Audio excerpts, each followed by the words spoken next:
couple years was out in Ohio.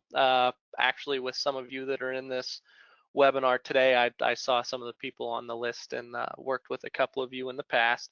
I'm now based in Phoenix, Arizona, though, because I work domestically and internationally.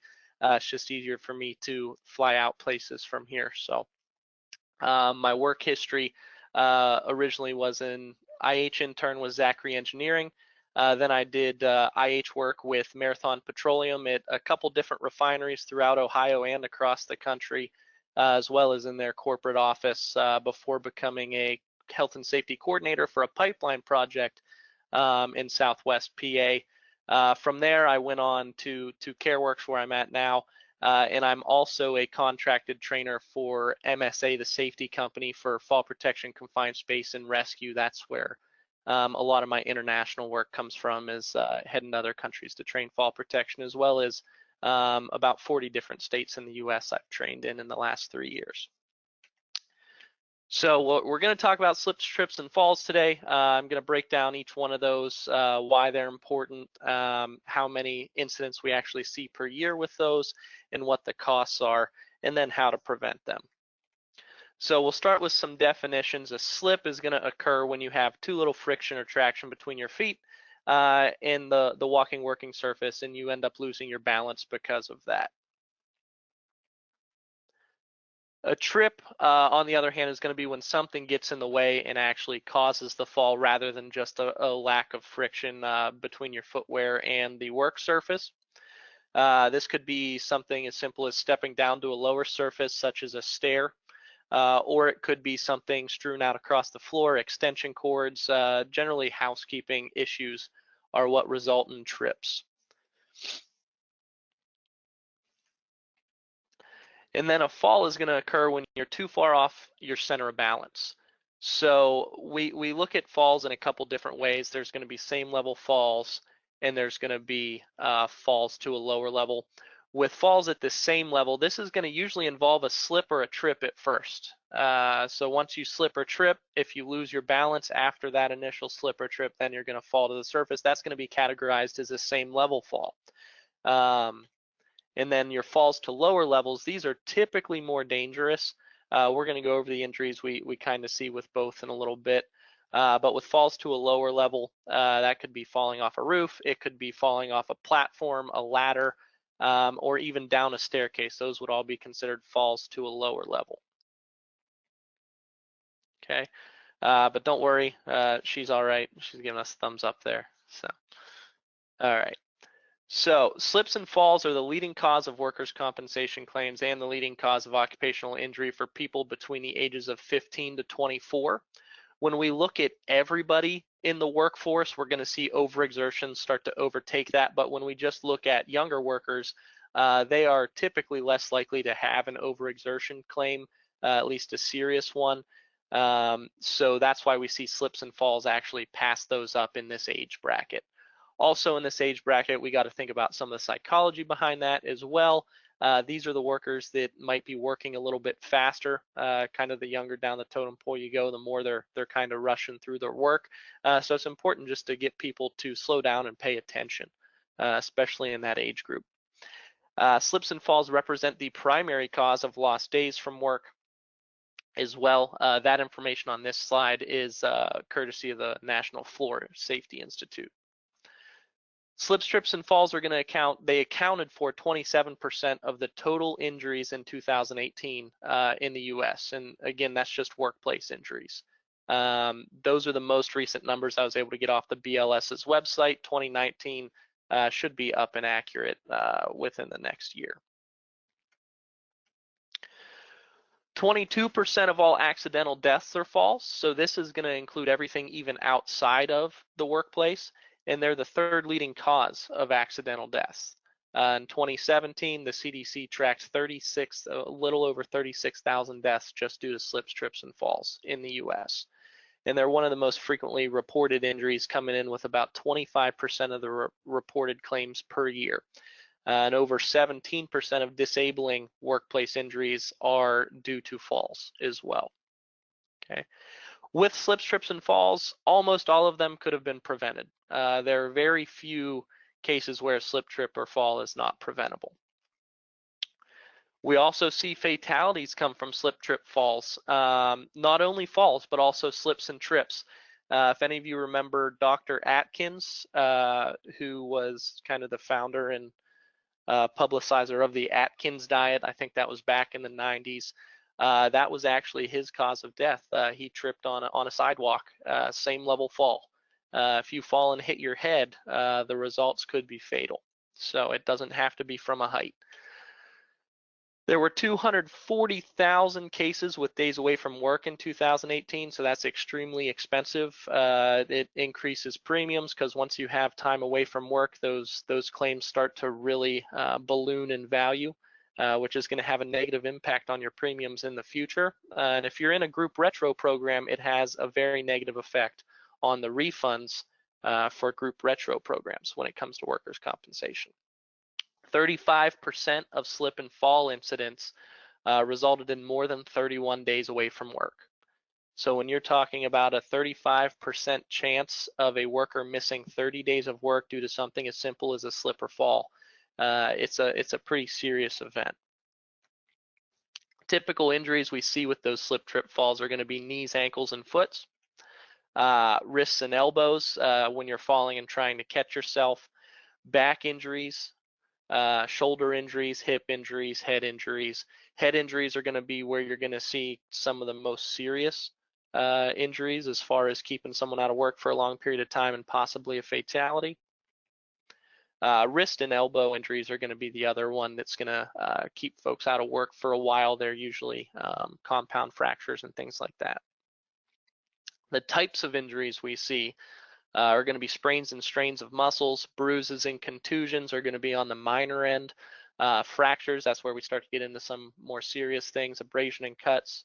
And then concussions and head trauma are going to be your most serious injuries coming out of a slip, trip, fall. The common causes, there are quite a few of these, so I'm going to list those out over a couple of slides. Surface composition of floors. So how much slip resistance does the floor have when it's dried and properly cleaned? Also, how often is it dry and properly cleaned?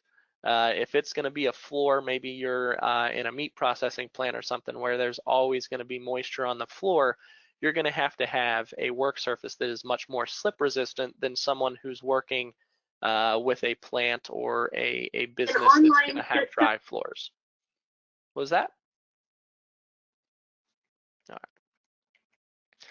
Foreign substances, ice, grease, and water are major contributors to hazardous floors. Conventional mopping, especially with dirty mop water, can make the problem worse. When I was in college and in high school, I worked in the fast food business, and that was one of our biggest problems, was once you get grease on the floor, when you try to clean it up, if you just put water on it, it gets absolutely worse. So you got to make sure that if you have a greasy floor that you're using the proper cleaning supplies to clean that to keep it from getting more slippery.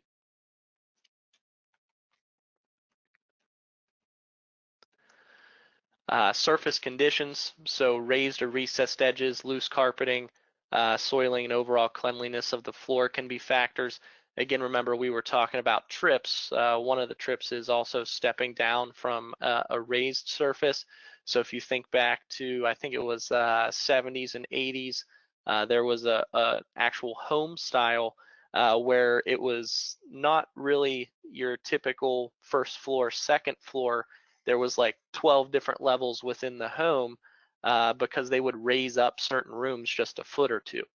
So I remember my parents' kitchen was like that, and I can't tell you how many times as a kid stepping down out of that kitchen, I would lose my balance and fall, but luckily I was a kid, so I bounced right back up. So raised edges, those could be an issue as well. And surface changes, which is, I was getting a little ahead of myself there, same idea. With surface changes, it could be something as simple as going from a carpeted area to an uncarpeted area, or just from one surface that's not slippery to a surface that is. Okay, especially if you can't tell the difference between the two, if they're visually almost the same. Level changes already talked about, mentioned that at the beginning of this slide. Okay, and that's a perfect example of a level change right there on the ESPN set. Obstructions, these are some of the easiest to correct, and these are also the ones that I point out the most when I'm doing site inspections. So extension cords, hoses, and even wet floor signs. The problem with wet floor signs, you do need them, but where they become an issue is a lot of people are either looking at their cell phones or looking at someone or something. They're not looking at where they're walking. And that's less of a problem with your business as it is a problem with people. But we have to think about that. So if we have a wet floor sign that only comes up to knee height, and folks are walking around and they're not looking at that level, they walk right into it and trip over those signs. So we want to make sure those signs are as visible as possible, and that they are not, directly in someone's walking path as much as we can avoid it. And what's even better than putting a wet floor sign up, making sure the floor is dry. Visibility, poor lighting can also lead to slip, trip, falls, because again, it impedes visibility and they won't be able to see the hazards that are in front of them. And then human factors, different physical abilities, physical challenges, shoe types, and familiarity with a certain area. The thing I focus in on here is shoe types. If you're the employer, you can control what shoe types your workers have. If you know that you're going to have a lot of slipping hazards, you can have your workers wear slip-resistant shoes.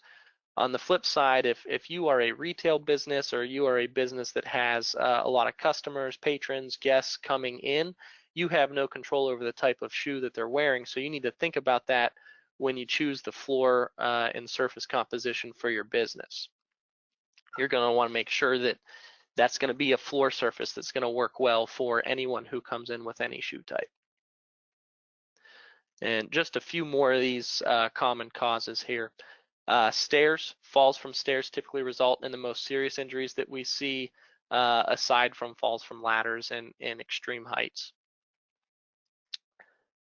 Unusual features, anything that could distract a watcher, a walker, loud noises, strobes, flashing lights, those could also cause a trip. You turn real fast, kind of rubberneck, and you could trip over your own feet.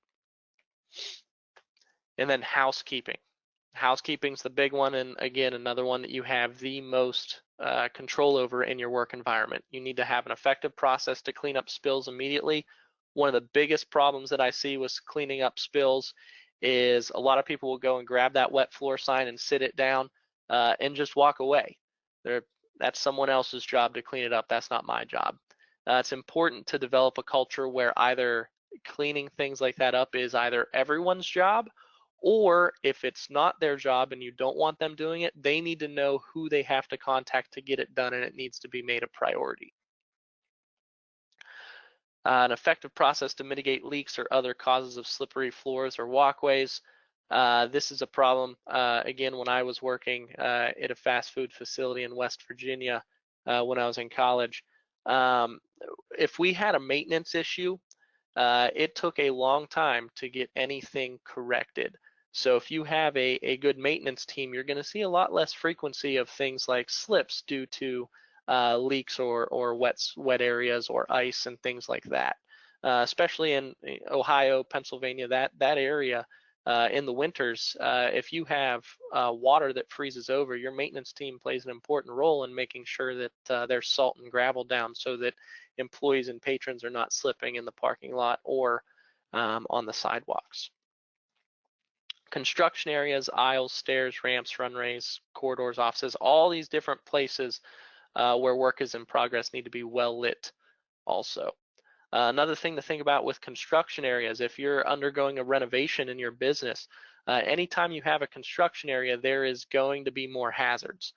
This is why construction and general industry both have their own standards, because they're two completely different realms, not only of safety, but of operations. So we got to make sure that if we do have construction areas in our active workplace, that we are making sure that our employees are kind of staying out of those, or if they do have to go through or by those, that our contractors are keeping them cleaned up well and reducing the trip hazards. And your floor needs to be kept free of debris. Some more general requirements for your aisles, your passageways, your travel lanes, pretty much anywhere folks are going to be walking within your business. You need to make sure that you are keeping those clear, that you move any obstructions that could create a hazard. So here an extension cord's just kind of haphazardly strewn out. That's a tripping hazard. Make sure you mark your permanent aisles and passageways, especially if you're in a warehouse or something like that.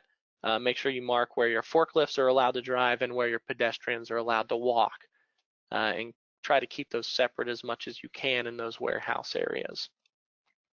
Aisles need to be wide enough where handling equipment is used, and those asterisks are by those two sections because, again, I'm speaking there strictly about warehouses, laydown yards, and things like that. This would not be in your office building or anything like that. You don't have to mark your permanent aisles and passageways there. But in areas where you're going to have vehicle traffic or industrial vehicle traffic, you're going to need to mark those aisleways. Another place that we see a lot of falls is going to be getting on and off equipment or climbing ladders. So I need to make sure you always maintain 3 points of contact. When it comes to the regulation for 3 points of contact when getting on ladders or on and off equipment, equipment is what people forget about a lot. You need to have 3 points of contact getting on and off of equipment as well. But the regulation states for ladders that it's 3 points of contact while ascending and descending. Because if you had to have 3 points of contact while you were changing a light bulb, if you were taking out a ballast type light, you would not be able to do that with one hand safely. So you are allowed to just go down to 2 points of contact while you're actually working, as long as you're staying between the rails of that ladder, leaning forward into the ladder and not leaning outside of those rails. Another thing with ladders, I think I'm going to hit on this a little bit again later on another slide, but while it's in my head, a lot of people say to keep your belt buckle between the rails. You also want to keep your collar between those rails, because the moment your center of gravity is in your chest. So the moment your chest goes outside of those vertical rails of the ladder, you're already losing your balance. And that's the point at which you can start to tip a ladder. So make sure you keep that chest or your collar right there between the rails of the ladder as well. And then always use handrails when using stairs. I know a lot of people, at home or in private life, they don't use handrails. But when you're in the workplace, you should definitely be encouraging your workers to use the handrails. They should always have one hand on the rail while going up and down stairs, which means they should never be carrying any boxes up or down stairs. If you can't carry it in one hand, you should not be carrying it up and down the stairs. Take an elevator or find another way to get it up and down. With ladders, ladder injuries and deaths are very common across all industry sectors. And again, these tend to be some of the most severe fall injuries tend to be involving ladders. Often the incidents due to user error and not a defective ladder. I could argue that ladders are the most dangerous tool that anyone has on any job site. I even go as far to tell people that I think ladders are more dangerous than lathes. Do lathes kill people? Yes. But the folks that are operating lathes or working near lathes know how dangerous they are, and they know how to behave around them. With ladders, you walk into any business really, and if you see someone on a ladder, do you think that person was trained to use a ladder? Chances are they weren't. They should have been, but chances are they weren't. I feel like a lot of businesses just assume everyone knows how to use a ladder, and we know when it comes to safety, assuming is not something we can do anymore. So in this first image, we see that the worker somehow has gotten on top of 3 buckets. He should probably go think about working in the circus if he gets fired, because I don't know how you get up on top of 3 buckets like that, but it's impressive, but it's not safe. So make sure you're using a ladder when a ladder is called for. What I see often is folks standing on chairs, standing on benches, standing on tables, standing on desks to try and do something. Those things aren't designed to be stood on. Chairs have wheels and will kick out. Chairs cannot balance if you think about a person, the way their weight is centered on a chair. When it's sitting right in the chair, that's what it's designed for. But when you start to stand up on it, it's not designed to handle that. That chair can kick out from underneath you. In the second image here, we see a broken or defective ladder. Again, I said that the incident's often due to user error, not a defective ladder. However, defective ladders could cause an injury. That rung could break, or he could trip stepping down to that rung because it's not where he expects it to be. In addition, a lot of the fines that we see are due to defective ladders. That's why employers are typically good about taking defective ladders out of service. But not all employers are very good at making sure their workers are trained to properly use a ladder. And that last image there, you see me talking about what I mentioned earlier, was leaning outside of those rails with your center of gravity, your chest. So obviously you cannot do that. He needs to actually come down off the ladder and move the ladder over to where he needs to work. For something like washing those windows like he's doing, especially where it looks like he has more than one window to wash, a mobile platform might be better. Something like a baker's scaffold that he can have some area to move around on, or even a scissor lift would be great for a job like that. But if you wanted to use a ladder, you could. You just have to move it over so that your work area is right in front of you. As I just alluded to, work platforms are safer than ladders, so that's why I said having something like a baker's scaffold there would have been better. Users need to be trained on how to properly use a ladder. Already mentioned that. 3 points of contact while ascending and descending. Keep their center of gravity and their belt buckle between the rails, so that's their chest and their belt buckle. Do not hop or scoot ladders. I've seen that before. I've personally caught myself almost doing it, and in the past doing it. I don't do anything like that anymore, though. I know better now. Make sure you secure extension ladders. So if you put an extension ladder up against a building to access a roof, once that first person goes up, there should be someone holding that ladder for them when they go up. And once they get up to the top, they should be securing that ladder to the roof or the building, whatever they can secure it to. You can use tie wire for that. And you can find your general ladder rules, the standards right there, 1910-23 for general industry. Those of you in construction, you're typically more familiar with standards. Yours would be in 1926 subpart X. I don't have that written out on the slide, but if you wanted to find your general ladder rules for construction, would be 1926 subpart X. Fixed ladders. This is something I do want to delve into a little more than what my slide has information on, because this rule just changed in 2017. So those of you in general industry, fixed ladder fall protection, it used to be at 20 feet. They've given you 4 more feet now. It's at 24. That was a compromise they made with industry to get a rule through. And that rule that they changed for the ladders is that no longer are cages acceptable. If you have a cage on your ladders that are over 24 feet tall, it's no longer considered fall protection because it doesn't really stop anyone from falling. Before November 18th, 2036, any ladders over 24 feet have to be upgraded to a fall arrest system. That would be either a vertical lifeline that is attached to the ladder, they sell kits for that, or a self-retracting lifeline anchored off a davit at the top of the ladder. Those are really the only 2 options you can use now for your fixed ladders if they're over 24 feet tall. The reason they're giving you till 2036 is because folks like the refineries that I used to work in, they could have thousands of these ladders just on one property. So they're talking about a lot of money to upgrade it, thousands of ladders. So they gave them a grace period to get those in place. That being said, the grace period does not apply to any new ladders. So if you put up a new building that has a ladder, a permanent ladder that goes up onto the roof, if it's over 24 feet tall, you have to put one of the new systems on it now. That is a rule for general industry. Okay, that information can be found in 1910-28 for general industry. Those of you in construction, your fixed ladders are also in subpart X. When it comes to stairways, stairway treads and walkways need to be free of dangerous objects, debris, and material. Slippery conditions on stairways and walkways need to be corrected immediately. And again, this is right from the standards. Treads shall cover the entire step and landing. And stairways having 4 or more risers, once you have 4 or more steps, You need to have railings on the open sides of all exposed stairways and stair platforms. You also need to have handrails on at least one side of closed stairways, preferably on the right side while descending.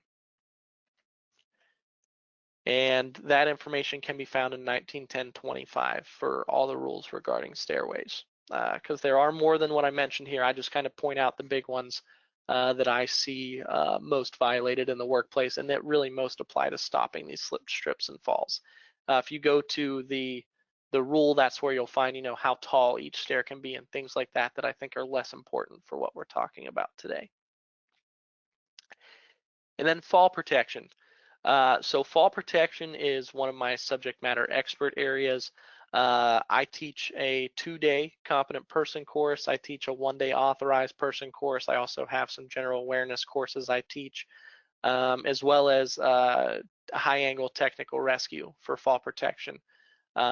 So that is what I kind of do domestically and internationally most of the time. Unfortunately, during COVID, I've been unable to be traveling and training at this time. But each year, falls consistently make the top 3 causes for workplace fatalities. That's going back almost a decade in data. They consistently make the top 3 when it comes to fatalities in the workplace. There are a number of factors involved. And when I talk about fall protection right now and falls, I'm talking about falls from heights. So if you have workers working on rooftops, workers working on raised platforms, workers up on ladders, that's where we're talking about falls here. It could be due to unstable working surfaces, misuse or failure to use fall protection equipment, and oftentimes it's due to human error and failure to use fall protection equipment. That's where we see these fatalities. Almost every time fall protection equipment would have prevented these fatalities. Fall protection equipment can be as simple as guardrails. Guardrails are some of your best safety devices when it comes to falls. When guardrails aren't feasible, that's when we start to look at things like fall arrest systems. Safety nets aren't used too often because they're expensive to maintain, and you have to be pretty high off the ground to start using those already, so we don't see them very often. Hole covers. If you have skylights on your rooftop, you have a very dangerous thing. Anyone who has skylights on their rooftop, those are actually supposed to be guarded now. They are considered holes because a skylight cannot hold the weight of someone falling onto it. So if you have skylights in your rooftop, they should be guarded either by a cage underneath. There are also safety devices that can go over the top of a skylight, or you can guard them with guardrails, but that's usually cost and feasible. Most newer buildings, if they're going to be for something industrial, they will automatically, if they have skylights, most contractors will put those safety devices on them now, but you got to make sure that if you're getting a new building built, you specify that you need those in place. The best place to see an example of these is to walk into a Walmart. In the past, Walmart did not have them all guarded. Now, pretty much every Walmart I walk into, if you look up at their big skylights, you'll see either bars underneath or something that looks kind of like a fence over the top, so that if someone would fall on it, they may push that fence down, but it will hold the person and only break the skylight. So that's something to think about there as well, especially in the winter. If you have a roof leak and you have someone from maintenance go up on your roof, and there's snow on the roof, you do not know where those skylights are. If that person steps in the wrong place and it is not a guarded device, they will fall through that roof. Okay. With fall protection, or even with ladders, consider using aerial lifts or elevated platforms instead, because they are safer elevated work surfaces. You're less likely to fall off of a flat platform than you are off of a ladder. Erect guardrail systems with toe boards, or use warning lines or install restraint line systems to protect workers near the edges of floors and roofs. With your rooftops, if you have a flat rooftop and you want your workers maybe go up there once in a while, you can use a warning line system or a designated area. The rules for each vary depending on whether you're in construction or general industry, but there's a guideline for how far away from the edge it needs to be. And it is just a rope that has flags on it every 6 feet, and it has to be a certain distance from the edge depending on what you're doing. And it's not going to stop someone from actually falling. if someone wants to, get up close to it and trip, they'll fall through it, but it has to be far enough away from the edge that worker's not going to fall off the roof. So typically those distances are going to be 6, 10, or 15 feet depending on what you're doing. If you want more information on warning lines or designated areas, feel free to email me on those. That's getting into a bit more complicated of a topic than just slip, trip, falls. You also need to make sure you cover floor holes. Again, that includes skylights, and or use personal fall arrest systems, which is your body harnesses and your lanyards.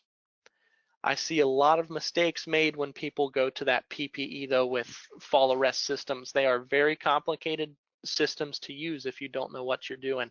So make sure your workers have proper training on personal fall arrest systems if they're going to be using those.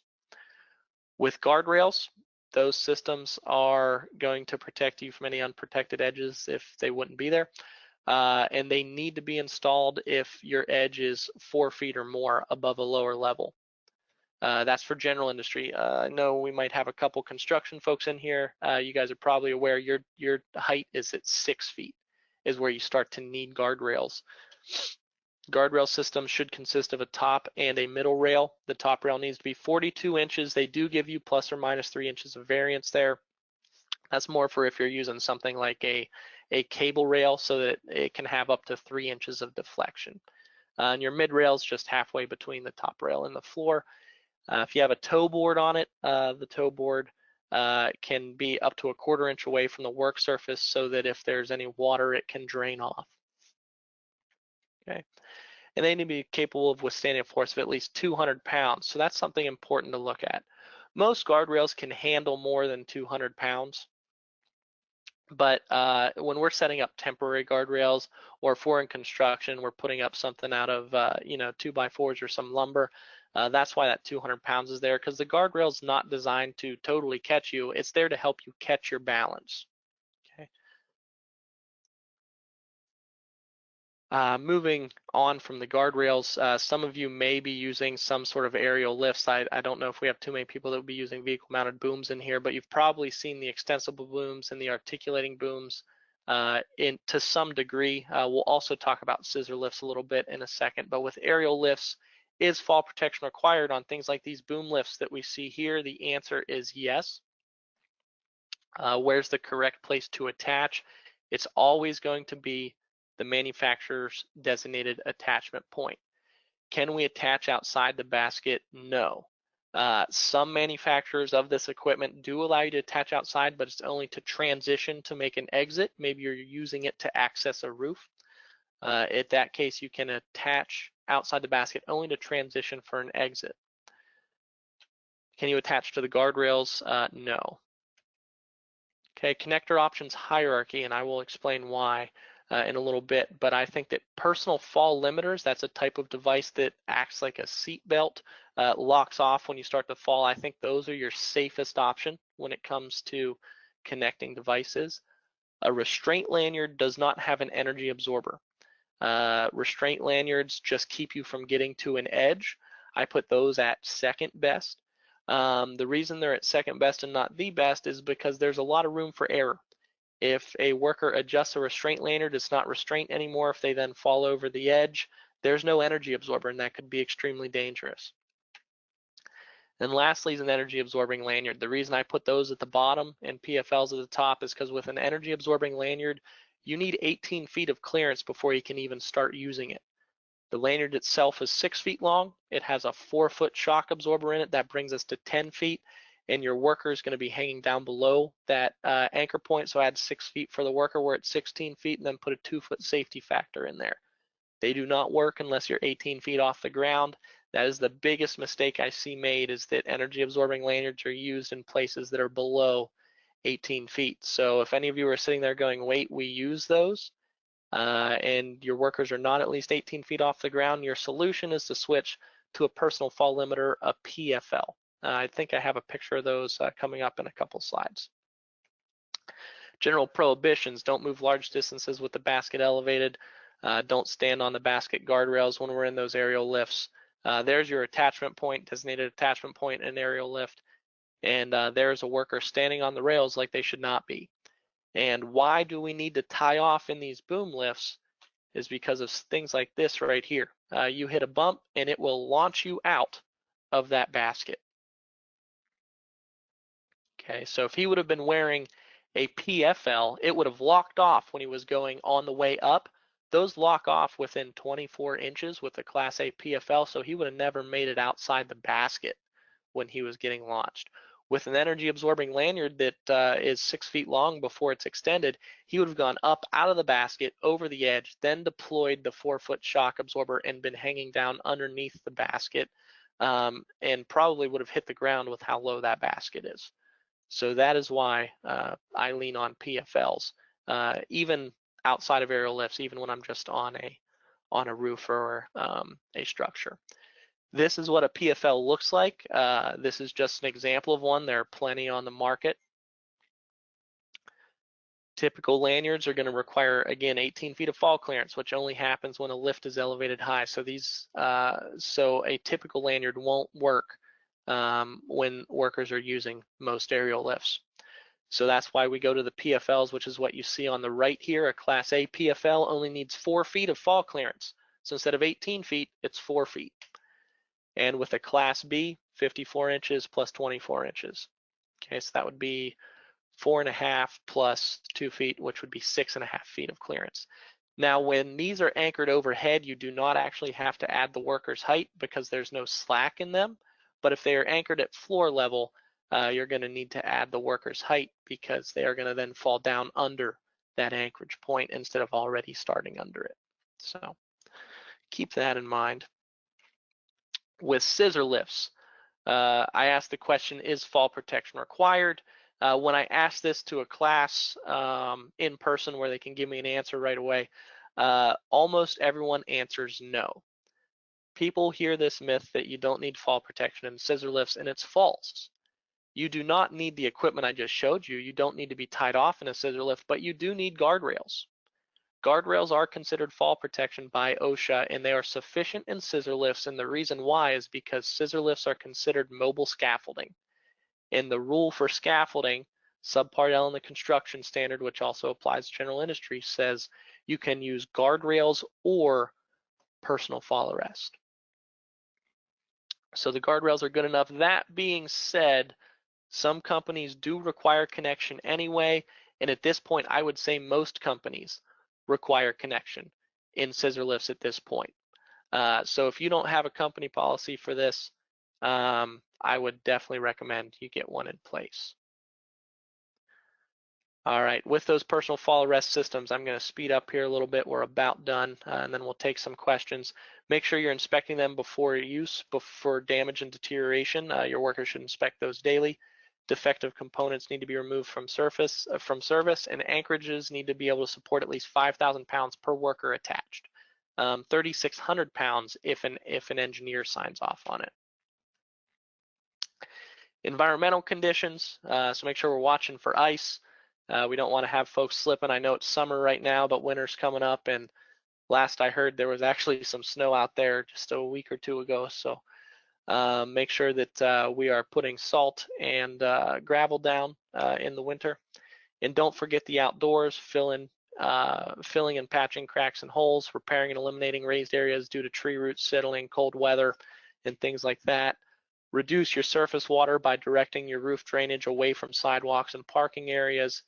Clear your sidewalks and parking areas of snow or ice before guests and employees arrive. And center and secure your parking stoppers so that they're not sticking out and they're all cattywampus where people are going to trip over them.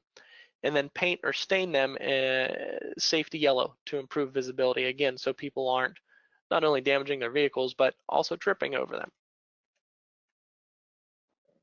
Some best practices: monitor the tread depth of your shoes, choose the right shoe for the right environment.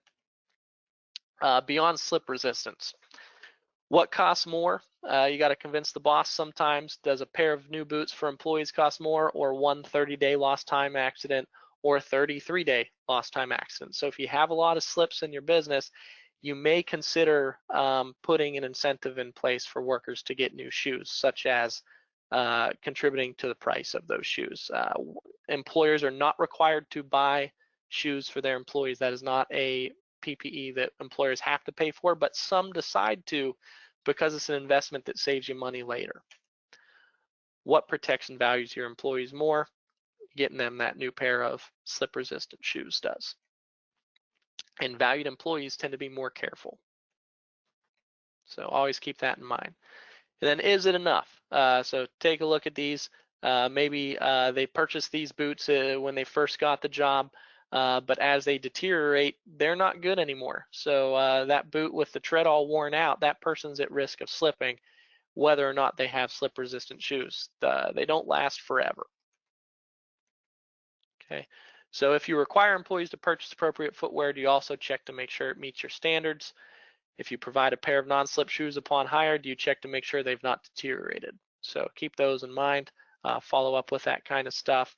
Is it enough putting a wet floor sign down? The answer is no. We covered that already. Sign is an administrative control that's only effective if it's read and respected. Signs are often overlooked or ignored. It's a good start, but once that hazard's identified, it also needs to be controlled. So dry the area and remove the hazard at its source. And then keep in mind, signs can also create a second trip hazard. So once that floor is dry, get that sign off the floor. Is it enough? Maybe. So they took this extension cord and they put something, a device over top of it that's actually designed to cover up extension cords and reduce slip hazards. So there's still a slight trip hazard here, but it's better than it was before. So I'd say yes, it's good enough. But if this is something that's there all the time, why not have an electrician come in and put in an outlet over on that other wall so we don't have to run that extension cord, or move the walking path so that it doesn't go over that? There are a couple different ways to look at it. So a summary: falls occur in all industry sectors and result in serious injuries or death and are very costly for businesses. The standards for walking and working surfaces include requirements for housekeeping, guarding floor and wall openings and holes, and industrial stairs and ladder. And keeping walking working surfaces clean and uncuttered can prevent most of your workplace accidents. Okay. And unsafe surfaces need to be reported and corrected as soon as they're found. That's a culture thing within your company, getting those hazards reported and then corrected as soon as possible. Okay, if you have any questions, we can take some of those now. So Lisa, if you want to, I'm not sure how you run that in these meetings, whether they type them in or whether they unmute. So if you want to pop in and handle that.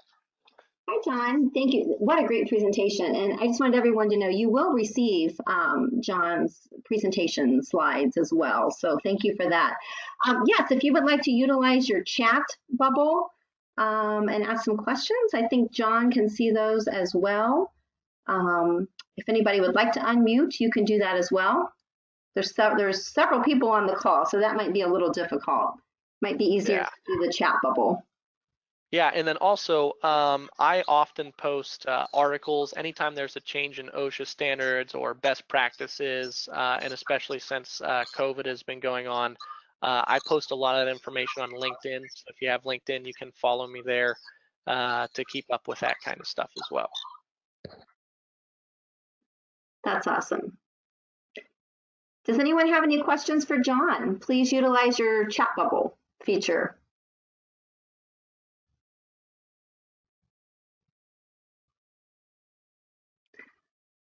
Okay, John, I will let you, fine, unless, have you received questions? Maybe they went just to the presenter? Nope. Okay, I think that means you had a thorough presentation. Awesome. Thank you. Very, very, very much appreciate your time today. It was excellent. I will send your presentation out to everyone, and thank you for providing your contact information as well. Alrighty, no problem. And I think I sent you over as well a handout that you can email out as well, just for like a small toolbox talk for training. So you did, and I will I can get that over to you. I have them both. We will get it out to all of our attendees soon. We do have a question. Yeah, if you're hoisting material to a rooftop, are you required to set up a safety zone on the ground? I know that you do have to keep everyone out of that area underneath what's being hoisted. No one can enter that area. So you should set up at least a soft barricade around that. As far as what the regulations say, I'm not too familiar with that because I don't do much work with cranes. So that'd be something that we'd have to ask someone who works with cranes. But I do know that you're not allowed to have anyone in that area under what's being lifted. So I would imagine that there is some regulation on that. I'm just not sure exactly what it requires. Awesome, thank you. And John, I do know our Safety Steering Council Committee Chair, Tammy Jackson, she's thanking you as well. So we, again, greatly appreciate your time. Great presentation. And I also want to thank Shook Construction. I did hear from Andy. He had some technical difficulties and was sorry that he couldn't say a few words, but they are very happy to be the sponsor, and we appreciate that as well. So thank you very much. Have a great day, everyone.